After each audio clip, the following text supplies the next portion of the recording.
Employees association का 28वां द्विवार्षिक सम्मेलन हो रहा है। इस सम्मेलन में बिहार झारखंड के कोने कोने से सेंट्रल बैंक के कर्मचारी यहाँ शिरकत कर रहे हैं और इस सम्मेलन में हम लोग सेंट्रल बैंक कर्मचारियों की विभिन्न समस्याओं के बारे में बातचीत करेंगे।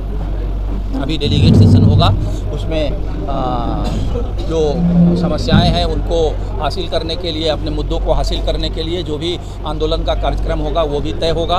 और 20 मई को जो पूरे देश में अखिल भारतीय हड़ताल होगी उसमें भी हमारी भागीदारी किस तरह से होगी और उस हड़ताल को कैसे सफल करेंगे उसके बारे में हम लोग चर्चा करेंगे। हड़ताल में कौन-कौन लोग शामिल होंगे? हाँ, हड़ताल जो अपने करने जा रहे हैं, हाँ, कौन-कौन लोग शामिल होंगे? हड़ताल में पूरे देश में का जितना भी सेक्टर है, बैंक है, इंश्योरेंस है, सरकारी कर्मचारी है, विभिन्न पब्लिक सेक्टर अंडरटेकिंग्स हैं उसके कर्मचारी हैं, एयरपोर्ट रहेगा, स्कूल रहेगा, अस्पताल के कर्मचारी रहेंगे, रेलवे के, पूरे देश में समझिए आप अखिल भारतीय हड़ताल है। किसान लोग रहेंगे उसमें, जो किसान कानून, किसानों का जो मिनिमम सपोर्ट प्राइस का डिमांड है, मिनिमम जो वेज है 26,000 रुपया का डिमांड है हम लोगों का। उसके बाद जो अनऑर्गेनाइज्ड सेक्टर है जिसमें आप लोग भी आते हैं उनके लिए मिनिमम 9,000 रुपया पेंशन का डिमांड है। 4 लेबर जो हमारा 29 श्रम कानून है जिसको बदल के वो 4 लेबर कोड में सरकार करने जा रही है, उसके खिलाफ भी हमारा वो हड़ताल है। इसके अलावा सब जगह जो ये कैजुअलाइजेशन है, कॉन्ट्रैक्चुअलाइजेशन है, आउटसोर्सिंग है, उसके खिलाफ हमारी वो हड़ताल है। इसके बाद विभिन्न सरकारी विभागों और पब्लिक सेक्टर अंडरटेकिंग्स में जो लाखों लाख वैकेंसीज है उसमें रेगुलर अपॉइंटमेंट के लिए हमारी वो हड़ताल है। इसके अलावा और भी बहुत सारे मुद्दे हैं जिनके ऊपर हमारा वो हड़ताल है। तो तमाम बैंक के कर्मचारी, पब्लिक सेक्टर अंडरटेकिंग्स के कर्मचारी, किसान समेत हम लोग 20 मई को पूरे देश में हड़ताल करेंगे। ये प्रस्ताव आपने सम्मेलन किया है, इसमें कितने लोग कहाँ से पहुँचे हैं और क्या प्रस्ताव पारित हुआ है? अभी तो ये वो खुला सत्र था, तो खुला सत्र में प्रस्ताव पारित नहीं होता है। अभी पोस्ट लंच सेशन जिसको प्रतिनिधि सत्र कहते हैं उसमें ये सभी प्रस्ताव पारित किया जाएगा। अभी लंच के बाद होगा। हाँ, लंच के बाद पारित होंगे और अगली कार्यकारिणी के लिए जो कार्यकारिणी समिति होगी उसका चुनाव भी होगा। आज ही होगा। हाँ, आज ही होगा। हाँ, रंजन राज, महासचिव बैंक एम्प्लॉयज फेडरेशन बिहार। क्या कुछ कहेंगे सर? आज 28 हमारे प्रस्ताव में क्या क्या रहेंगे ये थोड़ा बता दिया दर्शकों को। हमारे जो ये 28वां सम्मेलन हो रहा है हमारे Bihar provincial central bank of India employees association की, इसमें प्रस्ताव में जो है वो पहला मुद्दा जो है वो प्रस्ताव में रहेगा जो वैकेंसीज जो रंजन जी ने बोला है, जो पूरा वैकेंसीज फिलअप करना है परमानेंट एम्प्लॉय से, और ये परमानेंट एम्प्लॉय के जगह में वो कॉन्ट्रैक्चुअल एम्प्लॉय या कोई आउटसोर्सिंग ये हम लोग नहीं चाहते। और आउटसोर्स कॉन्ट्रैक्चुअल एम्प्लॉयज़ जो है है उन लोगों को अगर परमानेंट करने का भी हम लोगों का मांग है। तो प्रस्ताव ऐसे ही पारित होगा। हमको लगता है सभी सदस्यों ने इनको सपोर्ट करेंगे कि हमारे परमानेंट जो खाली है, जो वैकेंसीज है वो पूरा करें और जो अंडर कंट्रैक्टर जो काम कर रहे हैं उनको भी परमानेंट एम्प्लॉय का रूप दे। ये होगा पहला मुद्दा। और दूसरा जो है हम लोगों का जो 5 डेज बैंकिंग हम लोग बहुत दिनों से मांग रहे हैं, वो 5 डेज बैंकिंग का भी हम लोग इसलिए भी प्रस्ताव पारित करेंगे।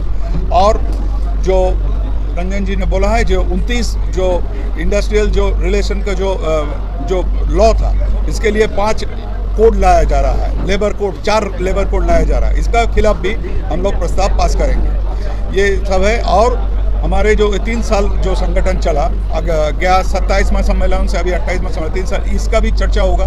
सम्मेलन कहाँ आगे बढ़े, कहाँ क्या हो गया, क्या कमियां रह गए और आगे हम लोग कैसे आगे बढ़ सकते हैं, हमारे संगठन कैसे मजबूत होगा, ये भी चर्चा होगा। और इसके लिए आगे सम्मेलन का हमारा जो कमिंग जो होगा हमारा बॉडी भी इधर ही इलेक्ट होगा। बॉडी आगे 3 साल के लिए हमारा ये एग्जीक्यूटिव कमेटी बोले या महासचिव बोले ऐसे कुछ इलेक्ट किया जाएगा। इसके बाद हमारे ये सम्मेलन का काम खत्म होगा। कार्यकारिणी में कितने सदस्य होंगे ये सब बताइए। क्या आपकी जो कार्यकारिणी की जो भी होगी, हाँ, उसमें टोटल कितने सदस्य होंगे? हमारे ऐसे सदस्य बिहार में हमारे सदस्य तो 200 से ज़्यादा है। हमको लगता है 52 होगा, क्योंकि करता मैं 20-25 का कमेटी करिए करता हूँ। एग्जीक्यूटिव 25 का कमेटी होगा, एग्जीक्यूटिव बॉडी में आएंगे 25 से। हाँ, summer Kanti Ghosh, general secretary, central bank employees federation of India. बताइएगा सर, क्या कुछ कहना चाहेंगे आज? बात यह है कि हम तो आज central bank of India employees association जो बिहार और झारखंड 2 राज्य से है, इनकी 28वां सम्मेलन में इकट्ठे हुए हैं। और आज की मौजूदा जो परिस्थिति है पूरा देश की और ख़ास करके बैंकिंग उद्योग की, इस बारे में हम चर्चा कर रहे हैं।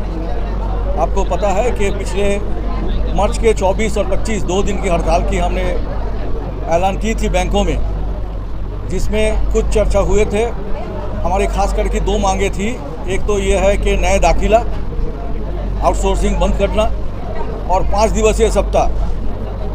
तो इस बारे में थोड़ी सी बातचीत हुई है बैंकर के साथ और आगे भी चर्चा होंगे।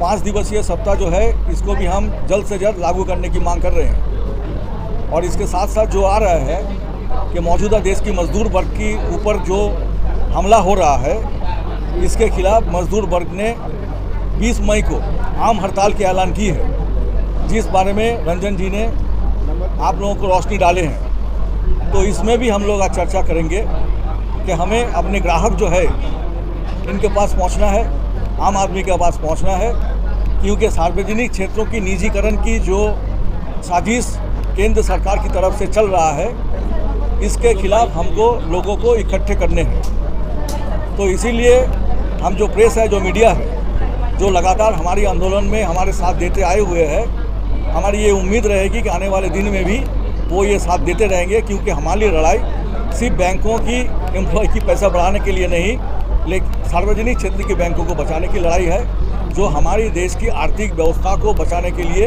एक भूमिका निभाते आई है पिछले 55 सालों से।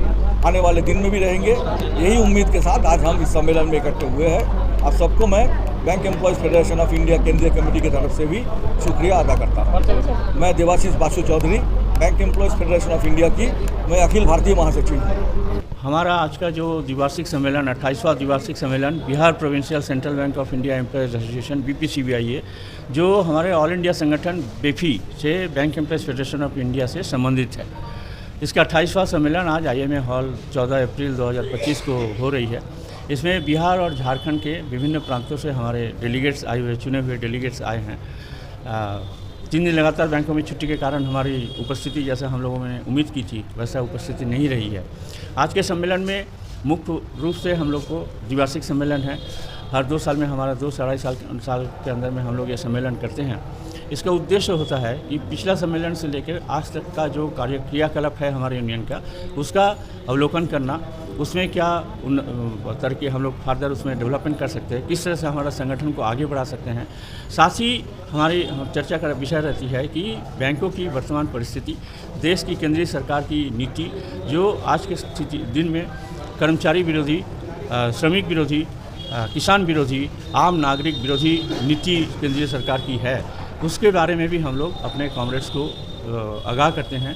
और हमारे क्या कार्यक्रम होना चाहिए। हमारा बैंक एम्प्लॉय जो देश की पूंजी व्यवस्था में, अर्थनीति में अहम भूमिका निभाती है, हमारी भूमिका क्या होना चाहिए। आज देश के बेकार हमारे देश में पिछले 14 सालों में सबसे अधिक 43% अनएम्प्लॉयड यूथ बढ़ गया है। अनएम्प्लॉयड यूथ की संख्या 43% हो गई है। संसद में CPM केरल से एक CPM सदाशिवन, कॉमरेड सदाशिवन के एक सवाल के जवाब में हमारे केंद्रीय वित्त मंत्री ने जवाब दिया कि सभी बैंकों में बहाली हुई है। सेंट्रल बैंक में पिछले 3 सालों में 16,000 बहाली हुई है, जो सरासर गलत और झूठा है। कौन सा बहाली हुई है? बैंकों में आज जो इंडस्ट्री में जैसा होता है अप्रेंटिस की बहाली हो रही है। अप्रेंटिसशिप क्या है? 1 साल की ये एक देश के नौजवान को बर्बाद कर रहे हैं आप। उससे 850 रुपये का फीस लेकर एक फॉर्म भराया जाता है। वो जो बहाली की प्रोसीजर होती है, प्रक्रिया होती है, रिटन टेस्ट होता है, इंटरव्यू होता है, उस दौर से गुजरने के बाद उसको 1 साल के लिए बैंक में नौकरी मिलती है और उसका तनख्वाह 10 से 15,000, 10,000 रूरल एरिया में, 15,000 शहरी एरिया में उसको तनख्वाह मिलती है। 1 साल बाद उसको टर्मिनेट कर दिया जाता है, फिर दूसरा साल 1 साल के लिए दूसरा कैंडिडेट को लिया जाता है। इस तरह का बहाली जो हमारे केंद्रीय वित्त मंत्री ने संसद भवन में कहा है कि 16,000 बहाली हुई, इस तरह की बहाली है। हमें दुख होती है कि हमारी जो विरोधी पार्टी संसद में हैं उसकी इसकी पूरी जानकारी भी नहीं है। उन्हें तुरंत इस बात का ऑपोजिशन करना चाहिए था कि बहाली किस तरह का है। आज केंद्र सरकार की नीति है कि परमानेंटली टेम्पोररी एम्प्लॉय को रिक्रूट करना है, स्थायी रूप से अस्थायी कर्मचारी की बहाली, परमानेंटली टेम्पोररी रिक्रूटमेंट।